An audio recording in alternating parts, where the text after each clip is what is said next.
शिवाय। शिवजी सदा सहाय। ओम नमः शिवाय। गुरु जी सदा सहाय। विद्वेश्वर संहिता का अध्याय 19 और 20। पार्थिव लिंग के निर्माण की रीति तथा वेद मंत्रों द्वारा पूजन की विस्तृत एवं संक्षिप्त विधि का वर्णन। तदनंतर पार्थिव लिंग की श्रेष्ठता तथा महिमा का वर्णन करके सूत जी कहते हैं, महर्षियों, अब मैं वैदिक कर्म के प्रति श्रद्धा भक्ति रखने वाले लोगों के लिए वेदयुक्त मार्ग से ही पार्थिव पूजा की पद्धति का वर्णन करता हूँ। यह पूजा भोग और मोक्ष दोनों को देने वाली है। इन सूत्रों में बताई हुई विधि के अनुसार विधि पूर्वक स्नान और संध्योपासना करके पहले ब्रह्मयज्ञ करें। तत्पश्चात देवताओं, ऋषियों, सनकादि मनुष्यों और पितरों का तर्पण करें। अपनी रुचि के अनुसार संपूर्ण नित्य कर्म को पूर्ण करके शिव संपूर्ण पूर्वक भस्म तथा रुद्राक्ष धारण करें। तत्पश्चात संपूर्ण मनोवांछित फल की सिद्धि के लिए ऊंची भक्ति भावना के साथ उत्तम पार्थिव लिंग की वेदयुक्त विधि से भली भांति पूजा करें। नदी या तालाब के किनारे, पर्वत पर, वन में, शिवालय में अथवा और किसी पवित्र स्थान में पार्थिव पूजा करने का विधान है। ब्राह्मणों, शुद्ध स्थान से निकली हुई मिट्टी को यत्न पूर्वक लाकर बड़ी सावधानी के साथ शिवलिंग का निर्माण करें। ब्राह्मण के लिए श्वेत, क्षत्रिय के लिए लाल, वैश्य के लिए पीली और शूद्र के लिए काली मिट्टी से शिवलिंग बनाने का विधान है, अथवा जहाँ जो मिट्टी मिल जाए उसी से शिवलिंग बनाएं। शिवलिंग बनाने के लिए प्रयत्न पूर्वक मिट्टी का संग्रह करके उस शुभ मृतिका को अत्यंत शुद्ध स्थान में रखें। फिर उसकी शुद्धि करके जल से सान कर पिंडी बना लें और वेदयुक्त मार्ग से धीरे धीरे सुंदर पार्थिव लिंग की रचना करें। तत्पश्चात भोग और मोक्ष रूपी फल की प्राप्ति के लिए भक्ति पूर्वक उसका पूजन करें। उस पार्थिव लिंग के पूजन की जो विधि है उसे मैं विधान पूर्वक बताता हूँ, तुम सब लोग सुनो। ओम नमः शिवाय इस मंत्र का उच्चारण करते हुए समस्त पूजन सामग्री का प्रोक्षण करें, उस पर जल छिड़कें। इसके बाद भूर्सी इत्यादि मंत्र से क्षेत्र सिद्धि करें। फिर अपोस्मान इस मंत्र से जल का संस्कार करें। इसके बाद नमस्ते रुद्र इस मंत्र से स्फटिक का बंध बनाने की बात कही गई है। नमः शंभवाय इस मंत्र से क्षेत्र शुद्धि और पंचामृत का प्रोक्षण करें। तत्पश्चात शिव भक्त पुरुष नमः पूर्वक नीलग्रीवाय मंत्र से शिवलिंग की उत्तम प्रतिष्ठा करें। इसके बाद वैदिक रीति से पूजन कर्म करने वाला उपासक भक्ति पूर्वक एतते रुद्रावस इस मंत्र से रमणीय आसन दे। मानव महानतम इस मंत्र से आह्वान करें। याते रुद्र इस मंत्र से भगवान शिव को आसन पर समासीन करें। यामीश्वी इस मंत्र से शिव के अंगों का न्यास करें। अध्योवोचत इस मंत्र से प्रेम पूर्वक अध्वासन करें। असो यस्त्रामो इस मंत्र से शिवलिंग में इष्ट देवता शिव का न्यास करें। असो योस वस्प्रति इस मंत्र से उपसरण करें। इसके बाद नमस्तु नीलग्रीवाय इस मंत्र से इष्ट देव को पाद्य अर्पित करें। रुद्र गायत्री से अर्घ दें। त्रयंबक मंत्र से आचमन कराएं। पेय पृथ्व्य इस मंत्र से दुख स्नान कराएं। दधिक्रावणों इस मंत्र से धी स्थान कराएं। घृतपावा इस मंत्र से घृत स्नान कराएं। मधुवाता, मधुनत्य, मधुमननो इन 3 ऋचाओं से मधु स्नान और शर्करा स्नान कराएं। इन दुग्ध आदि 5 वस्तुओं को पंचामृत कहते हैं, अथवा पाद्य समर्पण के लिए कहे गए नमस्तु नीलग्रीवाय इत्यादि मंत्र द्वारा पंचामृत से स्नान कराएं। तदनंतर माँ नस्तों के इस मंत्र से प्रेम पूर्वक भगवान शिव को कटिबंध अर्पित करें। नमो घृष्वे इस मंत्र का उच्चारण करके आराध्य देवता को उत्तरणीय धारण कराएं। याते हेति इत्यादि 4 ऋचाओं को पढ़कर वेदज्ञ भक्त प्रेम से विधि पूर्वक भगवान शिव के लिए वस्त्र एवं यज्ञोपवीत समर्पित करें। इसके बाद नमः शंभवाय इत्यादि मंत्र को पढ़कर शुद्ध बुद्धि वाला भक्त पुरुष भगवान को प्रेम पूर्वक गंध चढ़ाए। नमस्तक्षभो इस मंत्र से अक्षत अर्पित करें। नमः पायराय इस मंत्र से फूल चढ़ाएं। नमः प्रणाय इस मंत्र से विल्व पत्र समर्पण करें। नमः कपर्दिने च इत्यादि मंत्र से विधि पूर्वक धूप दें। नमः अश्वे इस ऋचा से शास्त्रोक्त विधि के अनुसार दीप निवेदन करें। तत्पश्चात नमो ज्येष्ठाय इस मंत्र से उत्तम नैवेद्य अर्पित करें। फिर पूर्वोक्त त्र्यंबक मंत्र से आचमन कराएं। इमा रुद्राय इस ऋचा से फल समर्पण करें। फिर नमो व्रज्याय इस मंत्र से भगवान शिव को अपना सब कुछ समर्पित कर दें। तदनंतर मानो महात्मन तथा मानस्तों के इन पूर्वोक्त 2 मंत्रों द्वारा केवल अक्षतों से 11 रुद्रों का पूजन करें। फिर हिरण्यगर्भ इत्यादि मंत्र से जो 3 ऋचाओं के रूप में पठित है दक्षिणा चढ़ाएं। देवस्यत्वा इस मंत्र से विद्वान पुरुष आराध्य देव का अभिषेक करें। दीप के लिए बताए हुए नमः अश्वे इत्यादि मंत्र से भगवान शिव की निराजना करें। तत्पश्चात इमा रुद्राय इत्यादि 3 ऋचाओं से भक्ति पूर्वक रुद्रदेव को पुष्पांजलि अर्पित करें। मानो महात्मत्म इस मंत्र से विज्ञ उपासक पूजनीय देवता की परिक्रमा करें। फिर उत्तम बुद्धि वाला उपासक माँ नस्तुके इस मंत्र से भगवान को साष्टांग प्रणाम करें। ऐश्वर्य इस मंत्र से शिव मुद्रा का प्रदर्शन करें। यतो यतः इस मंत्र से अभय नामक मुद्रा, त्र्यंबक मंत्र से ज्ञान नामक मुद्रा तथा नमः सेना इत्यादि मंत्र से महामुद्रा का प्रदर्शन करें। नमो गोभय इस ऋचा द्वारा धेनु मुद्रा दिखाएं। इस तरह 5 मुद्राओं का प्रदर्शन करके शिव संबंधी मंत्रों का जप करके अथवा वेदज्ञ पुरुष शतरुद्राय मंत्र की आवृत्ति करे। तत्पश्चात वेदज्ञ पुरुष पंचांग पाठ करे। तदनंतर देवागातु इत्यादि मंत्र से भगवान शंकर का विसर्जन करे। इस प्रकार शिव पूजा की वैदिक विधि का विस्तार से प्रतिपादन किया गया है। महर्षियों, अब संक्षेप से भी पार्थिव पूजन की वैदिक विधि का वर्णन सुनो।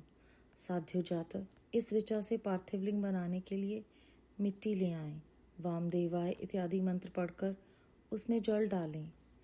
आघोर मंत्र से लिंग का निर्माण करें। फिर तत्पुरुषाय इस मंत्र से विधिवत उसमें भगवान शंकर का आह्वान करें।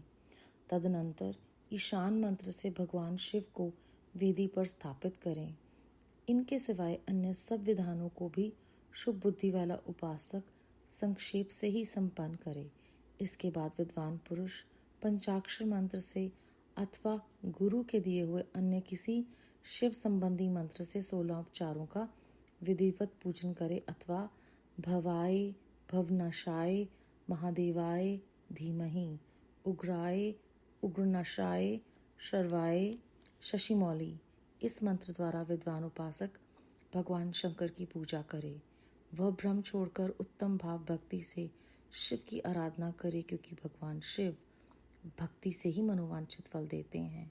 ब्राह्मणों, यहाँ जो वैदिक विधि से पूजन का क्रम बताया है, इसका पूर्ण रूप से आदर करता हुआ मैं पूजा की एक दूसरी विधि भी बताता हूँ, जो उत्तम होने के कारण साथ ही सर्वसाधारण के लिए उपयोगी है। मुनिवरों, पार्थिव लिंग की पूजा भगवान शिव के नामों से बताई गई है। वह पूजा संपूर्ण अभिष्टों को देने वाली है। मैं उसे बताता हूँ, सुनो। हर, महेश्वर, शंभु, शूलपाणी, पिनाक, कृतक, शिव, पशुपति और महादेव, यह क्रमशः शिव के 8 नाम कहे गए हैं। इनमें से प्रथम नाम के द्वारा अर्थात ओम हराय नमः का उच्चारण करके पार्थिव लिंग बनाने के लिए मिट्टी लाएं। दूसरे नाम अर्थात ओम महेश्वराय नमः का उच्चारण करके लिंग निर्माण करें और फिर ओम शंभवे नमः बोलकर उस पार्थिव लिंग की प्रतिष्ठा करें। तत्पश्चात ओम शूलपाणाय नमः कहकर उस पार्थिव लिंग में भगवान शिव का आह्वान करें। ओम पिनाक घृष्य नमः कहकर उस शिवलिंग को नहलाएं। ओम शिवाय नमः बोलकर उसकी पूजा करें। फिर ओम पशुपताय नमः कहकर क्षमा प्रार्थना करें और अंत में ओम महादेवाय नमः कहकर आराध्य देव का विसर्जन कर दें। प्रत्येक नामों के आदि में ओंकार और अंत में चतुर्थी विभक्त के साथ नमः पद लगाकर बड़े आनंद और भक्तिभाव से पूजन संबंधी सारे कार्य करने चाहिए। षडाक्षर मंत्र से अंगन्यास और कर्णन्यास विधि भली भांति संपन्न करके फिर नीचे लिखे अनुसार ध्यान करें। जो कैलाश पर्वत पर एक सुंदर सिंहासन के मध्य भाग में विराजमान है, जिनके वाम भाग में भगवती उमा उनसे सट कर बैठी हुई हैं।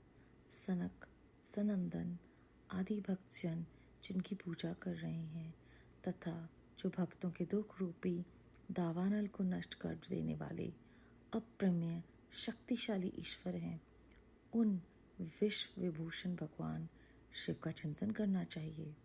भगवान महेश्वर का प्रतिदिन इस प्रकार ध्यान करें।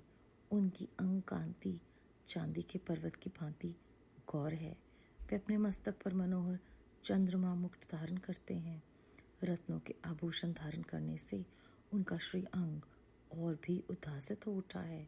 उनके 4 हाथों में क्रमशः परशु, मृगमुद्रा, वर एवं अभय मुद्रा सुशोभित है। वे सदा प्रसन्न रहते हैं। कमल के आसन पर बैठे हैं और देवता लोग चारों ओर खड़े होकर उनकी स्तुति कर रहे हैं। उन्होंने वस्त्र की जगह व्याघ्रचर्म धारण कर रखा है। वे इस विश्व के आदि हैं, बीज कारण रूप हैं तथा सबका समस्त भय हर लेने वाले हैं। उनके 5 मुख हैं, प्रत्येक मुखमंडल में 3-3 नेत्र हैं। इस प्रकार ध्यान तथा उत्तम पार्थिव लिंग का पूजन करके गुरु के दिए हुए पंचाक्षर मंत्र का विधि पूर्वक जप करें। विप्रवो विद्वान पुरुष को चाहिए कि वे देवेश्वर शिव को प्रणाम करके नाना प्रकार की स्तुतियों द्वारा उनका सत्वन करें तथा शतरुद्र यज्ञ 16वें अध्याय के मंत्रों का पाठ करें। तत्पश्चात अंजलि में अक्षत और फूल लेकर उत्तम भक्तिभाव से निम्नांकित मंत्रों को पढ़ते हुए और प्रसन्नता के साथ भगवान शंकर से इस प्रकार प्रार्थना करें। सबको सुख देने वाले कृपा निधान भूतनाथ शिव, मैं आपका हूँ। आपके गुणों में ही मेरे प्राण बसते हैं अथवा आपके गुण ही मेरे प्राण, मेरे जीवन सर्वस्व हैं। मेरा चित्त सदा आपके ही चिंतन में लगा हुआ है। ये जानकर मुझ पर प्रसन्न होइए।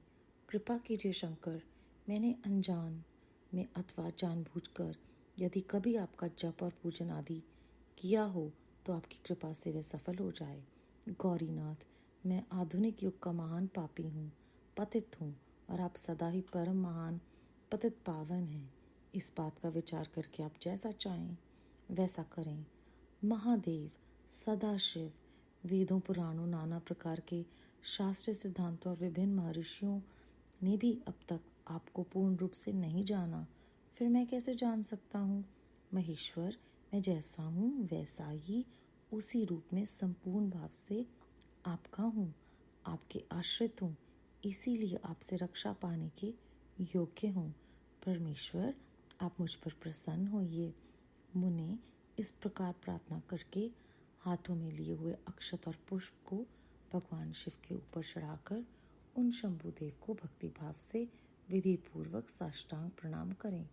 तदनंतर शुद्ध बुद्धि वाला उपासक शास्त्रोक्त विधि से इष्ट देव की परिक्रमा करे। फिर श्रद्धापूर्वक स्तुतियों द्वारा देवेश्वर शिव की स्तुति करें। इसके बाद गला बजाकर पवित्र एवं विनीत चित्त वाला साधक भगवान को प्रणाम करे। फिर आदर पूर्वक विज्ञप्ति करे और उसके बाद विसर्जन। मुनिवरों, इस प्रकार विधि पूर्वक पार्थिव पूजा बताई गई है। वे भोग और मोक्ष देने वाली तथा भगवान शिव के प्रति भक्ति भाव को बढ़ाने वाली है। अध्याय 19 और 20 समाप्त। संगत जी, इस अध्याय में हमने जाना कि पार्थिव लिंग को किस प्रकार वैदिक कर्म से, श्रद्धा से, वेदयुक्त मार्ग से हम शिवलिंग की, पार्थिव लिंग की जो निर्माण विधि है वो जानते हैं। उसके बाद संक्षिप्त और विस्तृत दोनों तरह का उन्होंने हमें यहाँ पर ज्ञान दिया है कि जिस तरह से भी हमें सरल लगे, हम परमात्मा के लिए उनका नाम जप कर पार्थिव लिंग का निर्माण करें। पहले विस्तृत फिर संक्षेप की विधि के बाद उन्होंने सर्वसाधारण के लिए जो उपयोगी विधि है उसके बारे में हमें ज्ञान दिया है, और यहाँ पर उन्होंने हमें फिर पूरे विस्तार से बताया है कि हमें किस तरह से ध्यान करना है और अपने ध्यान में भगवान शिव का और भगवती उमा का, दोनों का अपनी कल्पना में विस्तृत रूप से एक एक चीज़ को देखना है। जब हम ये करेंगे तो वो हमारे सामने होंगे, हमारे चित्त में होंगे। और फिर से हमने जैसे 17वें अध्याय में याद किया था कि जैसे वैम्बी आंटी की बुक में लिखा हुआ है कि कैसे आपने मन से उनको अपने आसपास आसन पर विराजमान करना है, गुरु साहब को। उसी प्रकार यहाँ पर हमें शिव पुराण वापस यही याद दिलवा रही है कि हमें जो दुखों को नष्ट करने वाले शक्तिशाली ईश्वर हैं उनका ही चिंतन करना है। हमारे चित्त में उनकी कल्पना करने से वो हमारे समक्ष और उनका सामीप्य हम महसूस कर सकते हैं। और फिर यहाँ पे बहुत गहरी बात है कि भगवान शिव ही विश्व के बीज भाव कारण रूप हैं और कोई भी हमारा भय नहीं कर सकता, केवल शिव ही कर सकते हैं। और जब हम ध्यान में गुरु के दिए हुए पंचाक्षर मंत्र का विधि पूर्वक जप करते हैं तो हमें उस प्रकार उन भगवान शिव की कृपा हम पर हो जाती है। और जब भी हमने ये कोई भी कार्य करना है तो बहुत डिटेल में बार बार यही कहा गया हुआ है कि प्रसन्नता और प्रेम के साथ पढ़ना है। वो हमारे भाव को देखते हैं। अंत में ये खूबसूरत प्रार्थना है, ऐसे लगता है जैसे हृदय बिछा कर रख दिया हमने अपने परमात्मा के लिए। और सही में यहाँ लिखा है कि कोई भी पूर्ण रूप से भगवान को नहीं जान सकता, तो हम भी नहीं जान सकते। शुद्ध बुद्धि से हमें उपासना करनी है और श्रद्धा जो है वो बहुत ज़रूरी है, विनीत चित्त ज़रूरी है। ये सब और भाव यही हमें भोग और मोक्ष देंगे। बेअंत शुक्राना गुरु जी महाराज, बेअंत शुक्राना। ओम नमः शिवाय। शिव जी सदा सहाय। ओम नमः शिवाय। गुरु जी सदा सहाय।